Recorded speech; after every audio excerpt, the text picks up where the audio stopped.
قال رسول الله صلى الله عليه وسلم إذا كان أول ليلة من رمضان রাসূলুল্লাহ সাল্লাল্লাহু আলাইহি সাল্লাম বলেন, রমজানের প্রথম রাত যখন শুরু হয়, ওই রাত থেকে একজন ঘোষণাকারী ঘোষণা দিয়ে বলে, ইয়া বাগিয়াল খাইরি আকবিল ওয়া ইয়া বাগিয়াশ শাররি আকসির।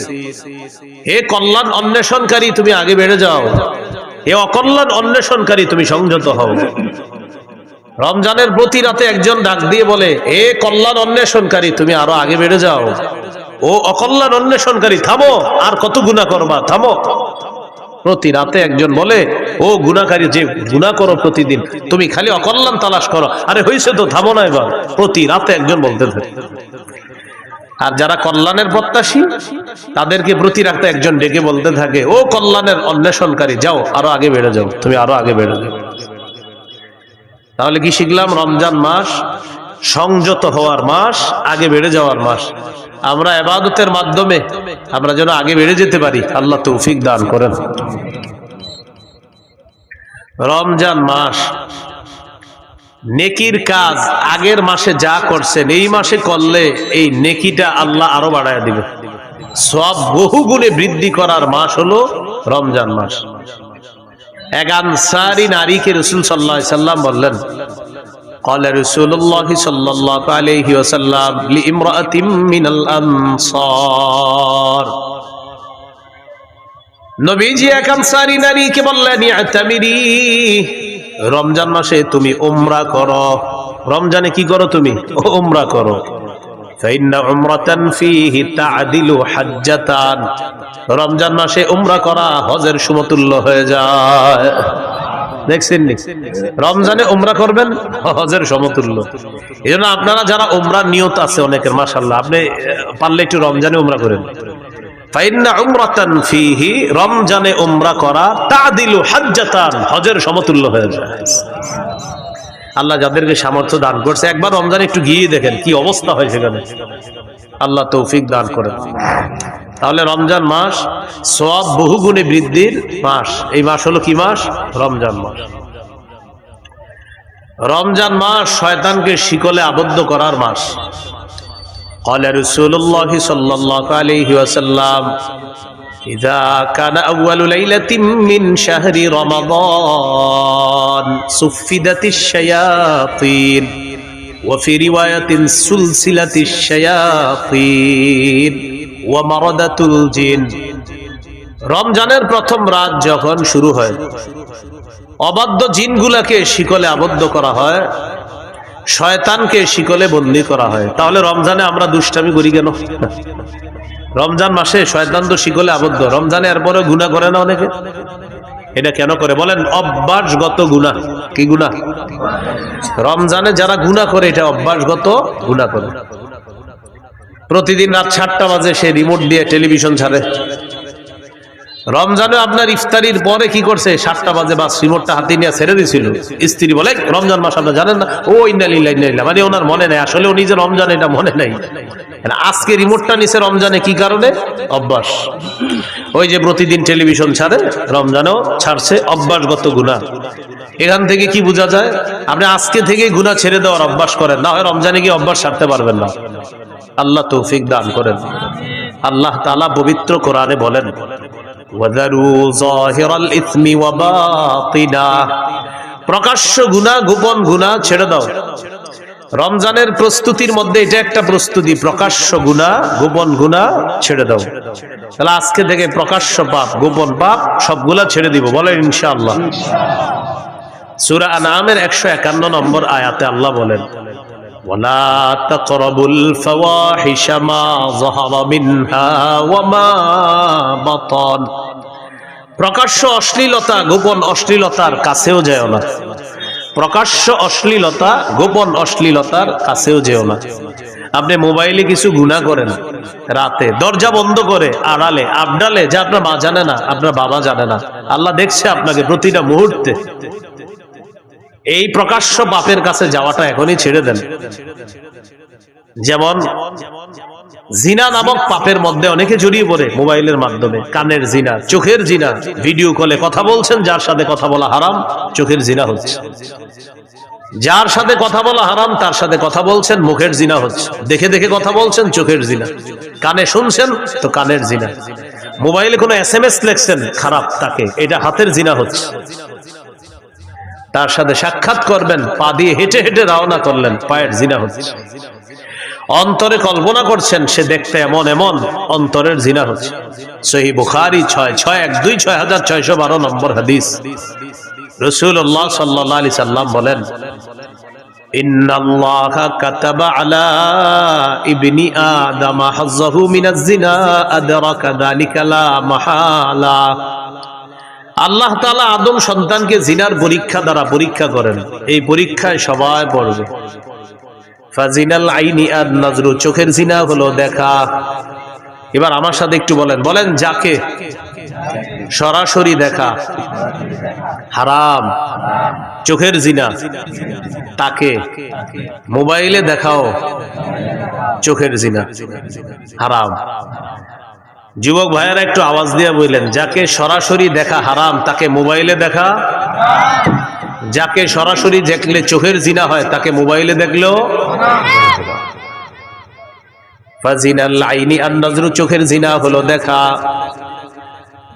ওয়াজিনাল লিসানাল মানতিক, জিহ্বার জিনা হলো কথা বলা। ওয়ান নাফসু তামান্না ওয়া তাশতাহি, অন্তরের জিনা হলো কল্পনা করা। আপনি কল্পনা করছেন মনে মনে, অন্তরের জিনা। সত্যি করে বলেন, এই জিনায় মানুষ কি পরিমাণ প্রতিদিন প্রতিনিয়ত জড়িয়ে পড়ছে। আর কত বলেন, কবে আপনি গুনাহ ছাড়বেন? আর কত নেয়ামত আল্লাহর ভোগ করার পর আপনার উপলব্ধিতে আসবে যে আমি আল্লাহটা খাইতেছি, আল্লাহটা ভোগ করতেছি, সে আল্লাহ নাফরমানি আমি করতেছি। কিন্তু কবে আপনার বুঝ আসবে যে আমার নাফরমানি করা উচিত না? আল্লাহ বলতেছেন গুনাহ ছেড়ে দাও, প্রকাশ্য গুনাহ, গোপন গুনাহ। আল্লাহ বলতেছেন পাপের কাছে যাও না, অশ্লীলতার কাছে যেও না। সূরা বনী ইসরাঈল 31 নম্বর আয়াতে বললেন, ওয়ালা তাকরাবুজ জিনা, বান্দা জিনার কাছেও যাও না। বলেন নাই জিনা কইরো না, বলছে জিনার কাছেও যাও না। এই আয়াতের ব্যাখ্যায় মুফাসসিরিনে কেরাম বলেন, মা ইউকাররিবু, এটার কাছে যাওয়া যাবে না। বান্দাকে যে জিনিস জিনা পর্যন্ত পৌঁছে দেয়, এটার কাছে বান্দা যাওয়া যাবে না। এই জন্য ভাইয়েরা, স্মার্টফোন ব্যবহার করলে যার বেশিরভাগ অংশ আপনার গুনাহ হয়, তা আপনি না করাই উত্তম। যদি স্মার্টফোন ব্যবহারে এমন হয় বিষয়টা যে আপনি 90% গুনাহ শুধু এটা দিয়ে করতেছেন, আর 10% আপনি ভালো কাজ করেন, সেক্ষেত্রে আপনারাই বলেন কি হুজুর 90 ভাগ গুনাহ করে এটা দিয়ে। যদি এমনটা হয় তো আপনি স্মার্টফোন কিভাবে ব্যবহার করেন বলেন? কারণ আপনি তো 90 ভাগ গুনাহ এটা দিয়ে করতেছেন। কোন আলেম আপনাকে ডাইরেক্ট এটা বলবে না যে তুমি ব্যবহার করবে না, কিন্তু আলেম বলবে তোমার যদি এটা দিয়ে সারাক্ষণ গুনাহ হয় তাহলে তো তুমি এটা ব্যবহার করবে। তো 90 ভাগ গুনাহ যেটা দিয়ে করতেছেন আপনি, না আপনি এটা ব্যবহার করতে পারছেন না। আপনি আপনার অফিসিয়াল কাজগুলা করেন, করে এটা রেখে দেন, কেউ আপনাকে না করবে না, কিন্তু আপনি এটা দিয়া পুরা দুনিয়ার সব গুনাহ আপনি পকেটের মধ্যে নিয়ে ঘুরতেছেন। তখন ওলামায়ে কেরাম আপনাকে বলবে না তুমি এটা ব্যবহার করবে না। সত্যি করে বলেন, স্মার্টফোন দিয়ে কি গুনাহ হয় মানুষের? যদি বেশিরভাগ গুনাহ হয়, আপনার গুনার অংশ হয়, সেক্ষেত্রে মুফতিয়ানে কেরাম আপনাকে বলবে তুমি এটা চালাও না। তো আমি বলছিলাম গুনাহ ছাড়ার অভ্যাস করেন। রমজান মাস অভ্যাসগত গুনাহটা যেন রমজানে আমাদের না হয়। সামনের রমজানটাকে চ্যালেঞ্জ হিসাবে নেন যে ইনশাআল্লাহ এবার আমি গুনাহ মুক্তভাবে রমজানকে স্বাগত জানাবো, আর রমজানেও আমি পরিপূর্ণ সগীরা কবিরা গুনাহ থেকে যথাসাধ্য চেষ্টা করব গুনাহ থেকে বেঁচে থাকার জন্য ইনশাআল্লাহ। আল্লাহ তৌফিক দান করেন। তাহলে শয়তান কোথায় বন্দী থাকে? রমজানে শিকলে। গুনাহ করি কেন? অভ্যাসগত গুনাহ। তাই কি করতে হবে? গুনাহ ছেড়ে দিতে হবে, গুনাহের কাছেও যাওয়া যাবে না। আল্লাহ পাপ থেকে বেঁচে থাকার তৌফিক দান করেন। রমজান মাসের একটা রাত আছে, এই রাতটা 1000 মাসের চাইতে উত্তম। সূরা কদরের 3 থেকে 5 নম্বর আয়াতে আল্লাহ বলেন, লাইলাতুল কদরি খায়রুম মিন আলফি শাহ। লাইলাতুল কদর, কদরের রাতটা, খায়রুম মিন আলফি শাহ, 1000 মাসের চাইতে উত্তম। কয় হাজার মাসের চাইতে? 21, 23, 25, 27, 29 5টা বেজর রাতে ঘুমাবিনি না, সারা রাত ইবাদত করার চেষ্টা করবেন। 27কে কেন্দ্র করে অপেক্ষা থাকেন না, 21 ইবাদত করবেন, 23তম রজনীতে ইবাদত করবেন, 25তম রজনীতে ইবাদত করবেন, 27, 29তম রজনীতে ইবাদত করবেন। বুখারীতে ইবনে আব্বাসের একটা riwayat আছে, উনি বলেন 24তম রজনীতেও লাইলাতুল কদর হতে পারে। বুখারীর বর্ণনা। কত? 24তম। এই বর্ণনা দেখার পর আমার নিজস্ব উপলব্ধি কি জানেন? শেষের দশকে জোর বেজোর বুঝি না, পুরা 10টা রাতই ইবাদতে কাটানো। শেষের দশক পুরো ইবাদতে কাটান। এর সহজ সিস্টেম, ইতিকাফে বসে যান, ইতিকাফে বসে যান, বাস শেষ দশক, শেষ 10 রাতটা আপনি শুধু ইবাদতে কাটাবেন। এর সহজ উপায় কি? ইতিকাফে যদি বসে যান তখন তো আপনি সারাক্ষণ ইবাদতে আছেন। সুবহানাল্লাহ। এজন্য যারা ইতিকাফে বসে তারা তো লাইলাতুল কদর পেয়ে যাবে। তো যাই হোক, এই রমজানটা শেষের দশকটা একদম মনোযোগ সহকারে প্রতিদিন ইবাদত করবেন, প্রতি রাত বেশি থেকে বেশি ইবাদত করবেন। আল্লাহ তৌফিক দান করেন। এরপরেও যেন বেজর রাত্রিগুলো একটাও আমাদের মিস না হয়। মনে থাকবে তো ইনশাআল্লাহ? আল্লাহ তৌফিক দান করেন। এই হলো রমজান মাসের গুরুত্ব। এখন আমরা জানবো রোজার গুরুত্ব। রোজা সিয়াম। সৌমের আবিধানিক অর্থ হলো আল ইমতিনা, বিরত থাকা। সৌমের আবিধানিক অর্থ হলো বিরত থাকা। কথা না বলাকেও সৌম বলা হয়। কথা না বলাকেও কি বলা হয় ভাই? কথা না বলা কাকে বলে দেখেন তো আমার দিকে তাকান। এই যে কথা বললাম না, চুপচাপ থাকলাম, এটাকে কি বলা হয়? সৌম বলা হয়।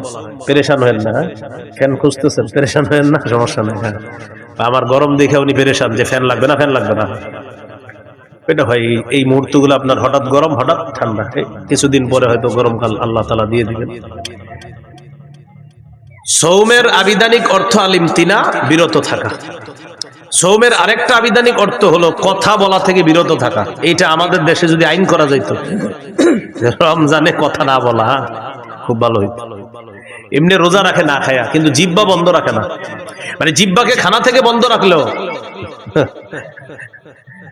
আপনার এটা দিয়ে গুনাহ থেকে বন্ধ রাখে না, মানে খানা থেকে বন্ধ, গুনাহ থেকে কিনা বন্ধ। যদি এরকম একটা মানে আপনার আইন হয়ে যেত যে বিশেষ করে বাংলাদেশে যারা আছে এদের জন্য জিহ্বাটা নিয়ন্ত্রণ করতে হবে। কারণ আমাদের দেশে আপনার রমজান আসলেই সব জিনিসের দাম বাড়ানো শুরু হয়, জিহ্বার মিথ্যা শুরু হয়। অথচ সারা পৃথিবীর অন্যান্য দেশে রমজান যত আসে মুসলমানদের জন্য দ্রব্য মূল্য তত সহনীয় করে দেওয়া হয়, কমায় দেওয়া হয়। সৌদি আরবে রমজান যত আসে, আগে যেটার দাম ছিল বেশি, খেজুরের দাম যদি হয় 10 রিয়াল, রমজান মাসে করে দিবে 5 রিয়াল। পানির দাম যদি হয় 2 রিয়াল, রমজানে 1 রিয়াল। তাদের ইয়াকিন যে একে আল্লাহ 70 দিবে, এটা তাদের ইয়াকিন। আমরা কি করি? যত রমজান কাছে আর খালি খুঁজে হুজুর যে কি কি খায় মুসলমান। 1 নাম্বার খেজুর, বাস বাড়াও দাম। 2 নাম্বার রমজানের কতটুকু অংশ গরম থাকবে? শেষ 20 গরম থাকবে। এবার রমজান আপনার শেষের 20 একটু গরম হবে, তাহলে তরমুজ আটকায় রাখো। শেষের 20-এ মারো তরমুজ ইচ্ছা মতো, প্রথমে আটকায় রাখবে, ছাড়বে না প্রথম দিকে। তখন এটা বাড়াবে, গুদামজাত করবে, এরপরে আপনার এটা সময় মতো বাড়ায় দিবে। এটা কি বলেন ভালো কাজ হলো না এটা সুযোগের অসৎ ব্যবহার করা হলো? অসৎ ব্যবহার। এটা মুসলমানকে, রোজাদারকে কষ্ট দেওয়ার শামিল। আল্লাহ হেফাজত করেন। এই হলো আপনার রমজান মাস। সৌমের একটা অর্থ হলো কথা থেকে বিরত থাকা, এটাও সৌমের একটা অর্থ। যেমন পবিত্র কোরআনে সূরা মারিয়ামে আছে, ঈসা নবীকে তার আম্মা যখন কোলে নিয়ে মানুষের কাছে যাইতেছে, টেনশনে পড়ে গেছে। ঈসা নবীর আম্মা বলতেছে, আল্লাহ ইয়া লাইতানি মিতু ক্বাবলা হাযা, আহারে এই দৃশ্যের আগে যদি আমি মারা যাইতাম ভালো হইতো। ওয়াকুনতু নাসিয়াম মানসিয়া, আমার যদি সব ভুলাইয়া দেওয়া হইতো, আমি যদি এমন হইতাম যে সব ভুলে গেছি তাহলে ভালো হতো। আমার যদি সবাই ভুলে যেত ভালো হতো। কারণ আমি এখন সন্তান নিয়ে যাব, আমার স্বামী নাই, কোনো পুরুষ আমাকে স্পর্শ করে না, জাতি তো আমাকে বলবে সন্তান করতে গেছে। তো বলতেছে ইয়া লাইতানি মিতু ক্বাবলা হাযা, হায় আমি যদি এর আগে মারা যাইতাম। ঈসা নবীর আম্মা এটা বলতেছে। তো আল্লাহ তাআলা ঈসা নবীর আম্মাকে বললেন, فَإِمَّا تَرَيِنَّ مِنَ الْبَشَرِ أَحَدًا فَقُولِي إِنِّي نَذَرْتُ لِلرَّحْمَنِ صَوْمًا فَلَنْ أُكَلِّمَ الْيَوْمَ إِنسِيًّا। তুমি যদি মানুষের মধ্যে কাউকে দেখো তোমার ডিস্টার্ব করতে পারে মানুষ, তখন তুমি বলবা ইন্নী নাযারতু লিররহমানি সাওমা, আমি কথা না বলার মানত করেছি, আমি রহমানের জন্য কথা না বলার মানত করেছি। এই যে সৌমা, সৌমা মানে কথা না বলার মানত করা। তাহলে সৌমের একটা অর্থ কি? কথা না বলা। ফালান উকাল্লিমাল ইয়াউমা ইনসিয়া, আজ আমি কিছুতেই কার সাথে কথা বলবো না, কোনো মানুষের সাথে কথা বলবো না। মাহফিল হইতেছে না যারা, কিসের আওয়াজ? কিছু ব্যস্তেছে মনে হয়, কেউ মাইক দিয়ে নিষেধ করেন তো এরকম না। আপনাদের মাইক, মাহফিলের পাশে মাইক বাজবে কেন?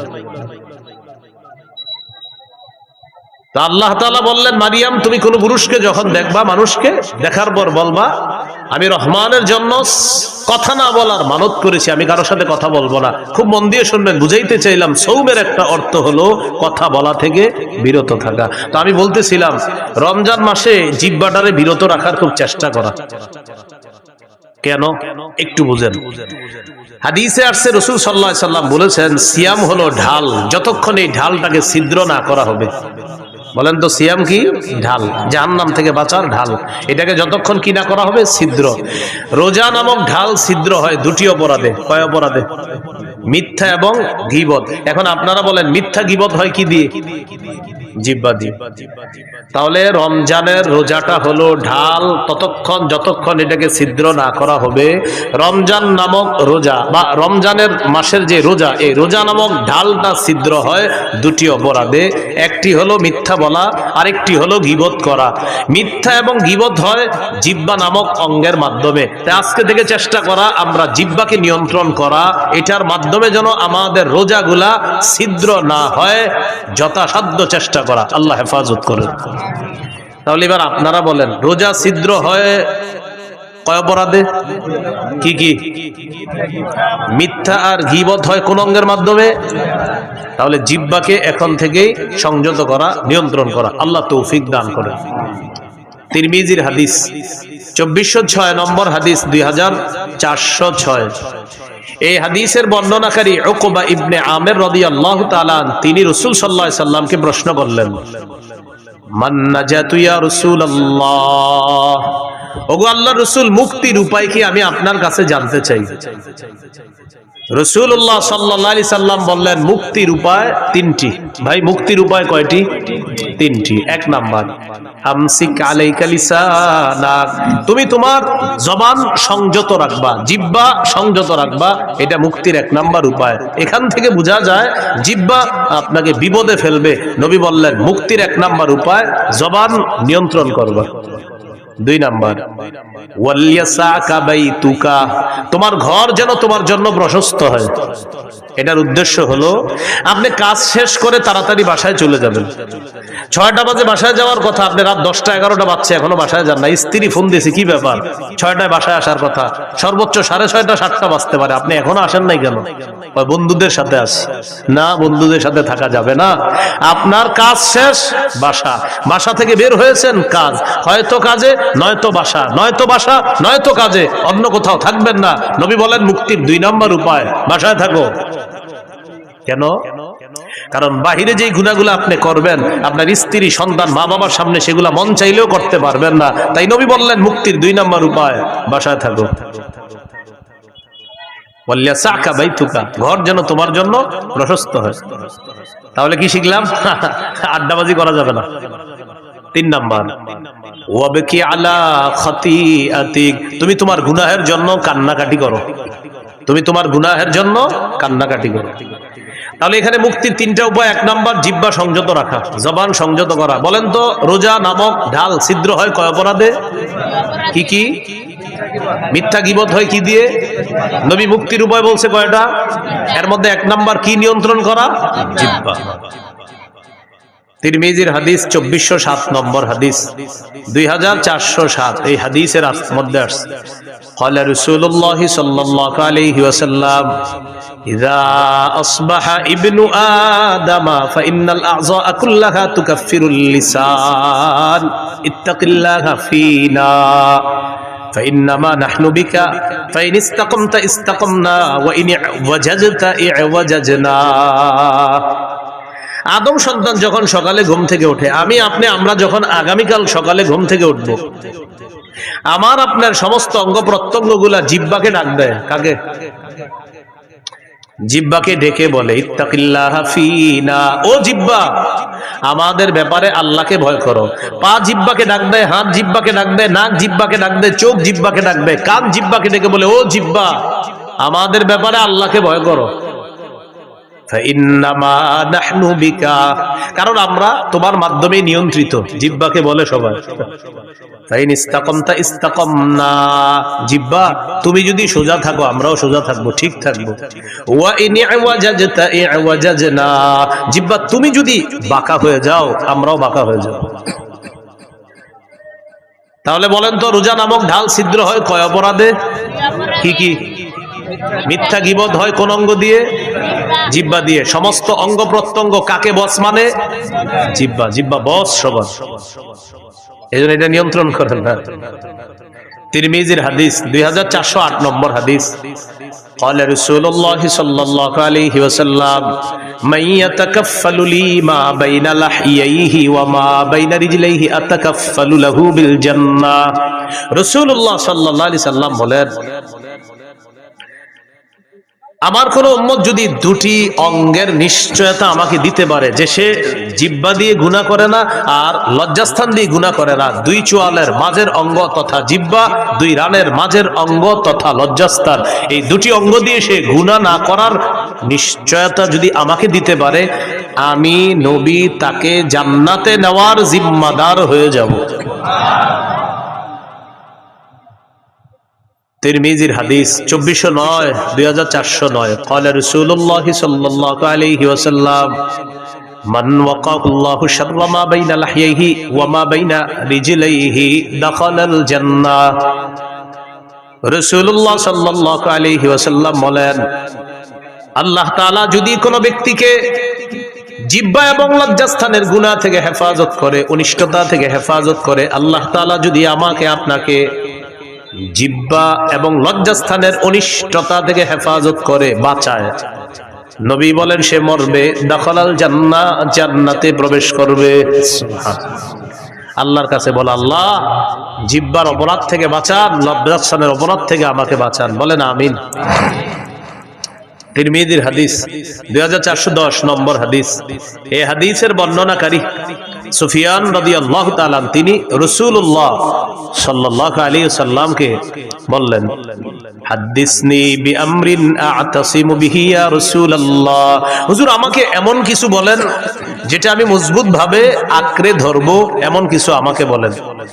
فقال رسول الله صلى الله عليه وسلم قل ربي الله ثم استقيم, তুমি বলো আমার রব আল্লাহ, এটার উপর অটল থাকবা। বলেন রব্বি আল্লাহ, বলেন আবার রব্বি আল্লাহ, আল্লাহ আমার রব, বা আমার রব আল্লাহ। নবীজি বললেন তুমি এই কথাটা বেশি বেশি বলবা আর এটার উপর অটল থাকবা যে আমার রব আল্লাহ, আমার রব আল্লাহ, রব্বি আল্লাহ, আমার রব আল্লাহ। এর মানে হলো লা ইলাহা ইল্লাল্লাহ, আরো যত কিছু আছে এগুলা বেশি বেশি বলা, মানে আপনি স্বীকৃতি দেওয়া আমার রব আল্লাহ, এই কথার উপর অটল থাকা। এবার সাহাবী গুরুত্বপূর্ণ একটা প্রশ্ন করলেন রাসূল সাল্লাল্লাহু আলাইহি সাল্লামকে, মা আখওয়াফু মা তাখাফু আলাইয়া ইয়া রাসূলুল্লাহ, হুজুর আমার জন্য সবচেয়ে বিপজ্জনক আপনি কি মনে করেন? নবীজিকে প্রশ্ন করলেন, ইয়া রাসূলুল্লাহ আমার জন্য সবচেয়ে বিপজ্জনক বিষয় কোনটি আপনি মনে করেন, আপনার কাছে জানতে চাই। ফাখাযা বিলিসানি নাফসিহি, নবী নিজের জিহ্বা মুবারক ধরে বললেন হাযা, এটা, হাযা এটা। নবী নিজের জিহ্বা ধরে বললেন এটা, এটা তোমার জন্য সবচেয়ে বিপজ্জনক মনে করি। কেমন যেন আমাকে আপনাকে সকলকে এটা দ্বারা আল্লাহ রাসূল হুঁশিয়ার বানিয়ে দিচ্ছেন। এক সাহাবীকে নবীজি বলতেছেন তোমার জন্য সবচেয়ে বিপজ্জনক মনে করি, নিজের জিহ্বা দেখায় বলতেছে হাযা, এটা এটা এটা। শুধু কি সাহাবীকে বলেছেন না আমাদের সকলকে? সকলকে। এটা এটা সবচেয়ে বিপজ্জনক। তাহলে মূল কথায় চলে আসি, রোজা ছিদ্র হয় কয় অপরাধে? কি কি? মিথ্যা গীবত হয় কোন অঙ্গ দিয়ে? জিহ্বা। সবচেয়ে বিপজ্জনক অঙ্গের নাম কি? সমস্ত অঙ্গ প্রত্যঙ্গের বসের নাম কি? জিহ্বা। সবাই সকালবেলা কারে ডাকতে থাকে? জিহ্বা। তাহলে এটা বেশিরভাগ মানুষকে জাহান্নামে নিবে। আল্লাহ হেফাজত করেন। তিরমিজির হাদিস 2616 নম্বর হাদিস, 2616 হাদিসের বর্ণনাকারী মুআদ ইবনে জাবাল রাদিয়াল্লাহু তাআলা তিনি বলেন, কুনতু মা রাসূলিল্লাহি সাল্লাল্লাহু আলাইহি ওয়াসাল্লাম ফি সাফারিন, আমি রাসূলুল্লাহ সাল্লাল্লাহু আলাইহি সাল্লামের সাথে এক সফরে ছিলাম। فأصبحت يوما قريبا منه ونحن نسير فأصبحت قريبا منه ونحن نسير নবীর সাথে এক সফরে ছিলাম। সফরে চলতে চলতে একদিন সকালবেলা নবীর কাছাকাছি পৌঁছে গেলাম। বুঝছেন তো সফরটা, মানে ওই যুগের সফর কেমন হতো, কেউ হেঁটে কেউ ঘোড়ায়, তো এইভাবে লম্বা বাহিনী। তো সাহাবী বলেন ওই সফরের মধ্যে আমিও ছিলাম। আমি একদিন নবীর কাছাকাছি চলে গেলাম সকালবেলা নবীর কাছাকাছি যাওয়ার পর আমি নবীজিকে গুরুত্বপূর্ণ একটা বিষয়ে জানতে চাইলাম। তাহলে এই বিষয়গুলো আমাদের গুরুত্ব সহকারে জানতে হবে। হ্যাঁ, সবাই খুব মন দেন। সাহাবী বললেন, আখবিরনি বিআমালিন ইউদখিলুনিল জান্নাহ ওয়া ইউবাঈদুনি মিনান নার। হুজুর আমার এমন কিছু আমল বলেন যে আমলটা আমাকে জান্নাতে প্রবেশ করাবে, জাহান্নাম থেকে আমাকে দূরে রাখবে, এমন কিছু আমাকে বলেন। فقال رسول الله صلى الله عليه وسلم, নবীজি বললেন, তা'বুদুল্লাহ লা তুশরিকু বিহি শাইআ। রাসূলুল্লাহ সাল্লাল্লাহু আলাইহি সাল্লাম বললেন, তুমি আল্লাহর ইবাদত করবা, আল্লাহর সাথে শিরিক করবা না। ওয়া তুকিমুস সালাহ, তুমি নামাজ কায়েম করবা। ওয়া তুতিজ যাকাত, তুমি যাকাত আদায় করবা। ওয়া তাহুজ্জুল বাইতা, তুমি হজ করবা। ওয়া তাসুমু রমাদান, তুমি রমজানে রোজা রাখবা। এখন বলেন তো ইসলামের মৌলিক বিধানগুলো চলে আসছে না কথার মধ্যে? রাসূলুল্লাহ সাল্লাল্লাহু আলাইহি সাল্লাম বললেন, আলা আদুল্লুকা আলা আবওয়াবিল খাইর, আচ্ছা আমি কি তোমাকে কল্যাণের দরজাসমূহের কথা বলবো না? এবার নবীজি বললেন, কল্যাণের অনেকগুলা দরজার মধ্যে উল্লেখযোগ্য দরজা হলো 3টি। কল্যাণের উল্লেখযোগ্য দরজা কয়টি? 1 নাম্বার সাওমু জুন্নাহ, 1 নাম্বার কল্যাণের দরজা হলো সিয়াম, রোজা রাখা।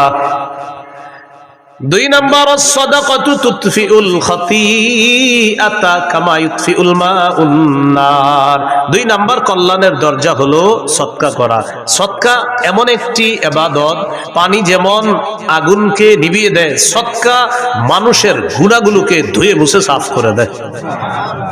তুতফিউ নিভিয়ে দেয়, সদকা গুনাহকে মিটিয়ে দেয়, নিভিয়ে দেয়। পানি যেমন আগুনকে নিভিয়ে দেয়, তো সদকা গুনাহকে এমন ভাবে মিটিয়ে দেয়, বিলীন করে দেয়, পানি যেমন আগুনকে বিলীন করে দেয়, মিটিয়ে দেয়। তো সদকা 2 নাম্বার দরজা। 3 নাম্বার ওয়া সালাতুর রাজুলি মি জাওফিল লাইল, রাতে তাহাজ্জুদ পড়া। কি পড়া? রাতে তাহাজ্জুদের নামাজ পড়া রাতের বেলা। এখন আপনার রিজিক দরকার, কল্যাণ দরকার, তো এই 3 ইবাদত বাড়ায় দিতে হবে আপনার। রোজা রাখা, সদকা করা, তাহাজ্জুদ পড়া। বলতে পারেন হুজুর আমার তো টাকাই নেই, সদকা করবো। 1 টাকা দিবেন, 1 টাকা থাকলে 1 টাকায় সদকা করবেন। তাহলে রোজা রাখা, সদকা করা, তাহাজ্জুদ পড়া, এটা হলো আপনার কল্যাণের দরজা। নবীজি এটা বলার পর বললেন, আলা উখবিরুকা বিরাসিল আমরি কুল্লিহি ওয়া আমুদিহি ওয়া দিরওয়াতি সানামি। আচ্ছা আমি কি তোমাকে কোন জিনিসের মূল কোনটা এটা বলবো না, খুঁটি কোনটা এটা বলবো না, আর সর্বোচ্চ চূড়া কোনটা এটা বলবো না? তখন নবী বললেন, রাসুল আমরি আল ইসলাম, মূলের নাম ইসলাম। সুবহানাল্লাহ। ভাই মূলের নাম কি? ওয়া আমুদুহু আস-সালাহ, খুঁটির নাম নামাজ। ওয়া দিরওয়াতু সানামিহি আল জিহাদ, সর্বোচ্চ চূড়ার নাম হলো জিহাদ, সর্বোচ্চ শিখরের নাম হলো জিহাদ। তাহলে মূলের নাম ইসলাম, খুঁটির নাম নামাজ, সর্বোচ্চ শাখা চূড়া এটার নাম হলো জিহাদ। তাহলে মূলের নাম, খুঁটির নাম, সর্বোচ্চ চূড়া জিহাদ। এখন একটু মন দিয়ে বুঝেন তো, নামাজের কথা আসছে, রোজা, হজ, যাকাত, জিহাদ, সদকা, এরপরে আপনার কল্যাণের দরজা, ইসলাম, সব কিছু চলে আসছে ওয়াজের মধ্যে। এর মানে আমাদের নবী মৌলিক যে ওয়াজটা করেছেন ওই সাহাবীকে, এই মৌলিক কথাগুলা গবেষণা করলে আপনি সারা জীবন কাটাই দিতে পারবেন। ওই সাহাবীকে এই ওয়াজগুলা করলেন, করার পর নবীজি সর্বশেষ যেটা বললেন আপনার আশ্চর্য হবেন এটা শুনলে। নবীজি এগুলা বলার পর সাহাবীকে বললেন, আলা আদুল্লুকা আলা মালাকি যালিকা কুল্লিহি, আমি যে তোমাকে এতগুলা কথা বললাম, ইবাদত করতে বললাম, নামাজ পড়তে বললাম, যাকাত দিতে বললাম, হজ করতে বললাম, রোজা রাখতে বললাম, কল্যাণের দরজাসমূহের পরিচয় তোমাকে দিয়ে দিলাম, সৎকার কথা বললাম, তাহাজ্জুদের কথা বললাম, জিহাদের কথা বললাম, খুঁটির কথা বললাম, সর্বোচ্চ চূড়া জিহাদ এটার কথাও বললাম, ইসলামের কথাও বললাম। নবীজি বলেন, এই সবগুলা বিষয় তোমাকে বললাম, এর সার নির্যাসটা কি আমি তোমাকে বলবো না? এগুলার সার নির্যাসটা কি তোমাকে বলবো না? সার নির্যাসটা এখনো বাকি আছে, সেটা কি তোমাকে বলবো না? এখন আপনারা বলেন, সার নির্যাসটাই তো আমাদের দরকার। সাহাবী অবাক, এতক্ষণ সুন্দর ওয়াজ করলেন নবীজি, এখনো নাকি সার নির্যাস বাকি। তো নবী সার নির্যাস বলার সময় বললেন, আখাযা বিল ইনসানিহি, জিহ্বা ধরলেন, ধরার পর বললেন, মুআজ কুফা আলাইকা হাযা, এটা নিয়ন্ত্রণ করো, উপরের সব ওয়াজ ঠিক থাকবে, এটা নিয়ন্ত্রণ করো, সব ঠিক থাকবে। মানুষ জিহ্বার মাধ্যমে তার আমলগুলো নষ্ট করে দেয়, সব বরবাদ করে দেয়। রাতে তাহাজ্জুদ পড়ছে 3টার দিকে, কয়টা? পাশাপাশি দুইজন হাঁটে সকালে, তো আমি ওনারে খালি বলি, আপনার বিড়ালটা 3টা বাজে এত ডিস্টার্ব করে ওনারে। উনি আমার একদিন বলে, আচ্ছা 3টায় ডেলি আপনার ডিস্টার্ব করে কেন? তা আমি বললাম, 3টায় তাহাজ্জুদ পড়ি তো, এই জন্য বিড়ালটা ওই সময় আমার ডিস্টার্ব। মানে আমার এতদিন বিড়াল বলার মাকসাদ হলো ওনারা জানানো আমি যে 3টায় তাহাজ্জুদ করি। আসলে ওনার বিড়াল ডিস্টার্ব করে, এটা আমার মূল উদ্দেশ্য না। উদ্দেশ্য উনি আমারে বলবে যে আচ্ছা বিড়ালটা 3টায় ডিস্টার্ব করে, যেন আপনার 3টা একেও না, 59ও না, 2টা, কিন্তু 3টায় ডেলি ডিস্টার্বটা করে কেন? আসলে ভাইজান আমি 3টায় তাহাজ্জুদ পড়ি তো, এই জন্য ডিস্টার্ব করে। উদ্দেশ্য আমি তাকে জানানো যে আমি যে তাহাজ্জুদ পড়ি, জিহ্বা রাতের আমলগুলা সব বরবাদ করে দিন। ভাই কথা বুঝে আসছেনি? তো নবীজি বললেন সব ঠিক থাকবে, এইটা ঠিক রাখো। এটা সাহাবী প্রশ্ন করলেন, ইন্না লামুআখাযুনা বিমা নাতাকাল্লামু বিহি ইয়া রাসূলুল্লাহ, ইয়া রাসূলুল্লাহ, জিহ্বার অপরাধেও কি আমাদেরকে পাকড়াও করা হবে, ধরা হবে? আপনার কাছে জানতে চাই।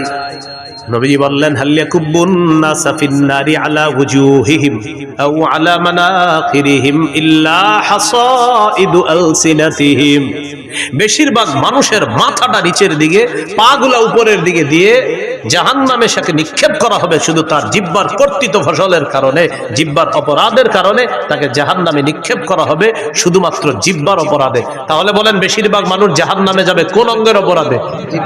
রোজা ছিদ্র হয় কোন অপরাধে? কি কি? মিথ্যা গীবত হয় কোন অঙ্গ দিয়ে? জিহ্বার কারণে বেশিরভাগ মানুষ কোথায় যাবে? নবী বললেন জাহান্নাম থেকে বাঁচার ঢাল হলো রোজা। রোজা ছিদ্র হয় মিথ্যা আর গীবতের মাধ্যমে, মিথ্যা গীবত হয় জিহ্বা দিয়ে। নবী বলেন জিহ্বার কারণে বেশিরভাগ মানুষ জাহান্নামে। আল্লাহ আমাদেরকে হেফাজত করে। তাহলে জিহ্বার গুনাহ থেকে বাঁচবো তো ইনশাআল্লাহ। এই হলো সওমের আবিধানিক অর্থ, মনে আছে না? মনে নাই? সওমের আবিধানিক অর্থ বিরত থাকা, আর আরেকটা হলো বললাম কতমা। 3টি জিনিস থেকে বিরত থাকার নাম মৌলিকভাবে সিয়াম। খানা পান করা, স্ত্রী সহবাস থেকে বিরত থাকা, এটার নাম হলো সিয়াম। এটা পারিভাষিক অর্থ। রমজানের রোজা যে ফরজ করা হয়েছে 4টি ধাপে ফরজ করা হয়েছে। কয় ধাপে? বাস একটু যদি আপনারা মন দিয়ে শোনেন, আশা করি বিষয়গুলো ক্লিয়ার ভাবে বুঝে আসবে। একটু আমার সাথে বলেন। বলেন অভ্যাস, আদেশ, ফরজ, তবে একটু ছাড়। বলেন 4 নাম্বার ফরজ, কোনো ছাড় নাই। আবার 1 নাম্বার, বলেন 1 নম্বর অভ্যাস, 2 আদেশ, 3 ফরজ, তবে ধনীদের জন্য ছাড় ছিল। বলেন ধনীদের জন্য। 4 নাম্বার, বলেন 4 নাম্বার ধনী গরিব সবার উপর ফরজ, কোনো ছাড় নাই। এই 4টি ধাপে রমজানের রোজা ফরজ করা হয়েছে। 1 নাম্বার অভ্যাস, তিরমিজির হাদিস, 761 নম্বর হাদিস। আবু যর গিফারি রাদিয়াল্লাহু তাআলা আনহুকে রাসূলুল্লাহ সাল্লাল্লাহু আলাইহি সাল্লাম বলেন, আবু যর, ইযা সুমতা মিনাশ শাহরি সালাসাতা আইয়াম, তুমি যদি প্রত্যেক মাসে 3টি রোজা থাকতে চাও, ফাসুম সালাসা আশরাতা ওয়া আরবাআ আশরাতা ওয়া খামসা আশরাতা, তুমি যদি প্রতি মাসে 3টি রোজা রাখতে চাও তাহলে 13, 14, 15 রাখবা। যদি চাও তাহলে রাখবা। অভ্যাস, মন চাইলে রাখতে পারো। তাহলে প্রথমে নবী অভ্যাস করাইলেন সাহাবায়ে কেরামকে যে তুমি যদি 3টা রোজা রাখতেই চাওই মাসে, তাহলে 13, 14, 15 আরবি মাসের এই রোজাগুলা রাখবা। আর হাদিসে আসছে মান সামা সালাসাতা আইয়ামিন মিন কুল্লি শাহরিন কানা কামান সামা দাহর, যে ব্যক্তি প্রতি আরবি মাসে 3টা রোজা রাখবে, এর মানে 3, 11, 33টা রোজা, প্রতি আরবি মাসে 3টা রোজা। মা বোনদেরকে এই কথাগুলো বললেন, তারা এই রোজাগুলো রাখতে খুব আগ্রহী। পুরুষরা হয়তো কাজ টাজ করে, অনেকে রাখে না। প্রতি আরবি মাসে 3টা রোজা যদি রাখে কেউ, তাহলে 3, 11 কয়টা হয়? 33টা। এই 3, 11, 33টা রোজা, প্রতি আরবি মাসে 3টা রোজা যদি কেউ রাখে, কানা কামান সামাদ দাহর, সে কেমন যেন সারা বছর রোজা রাখে।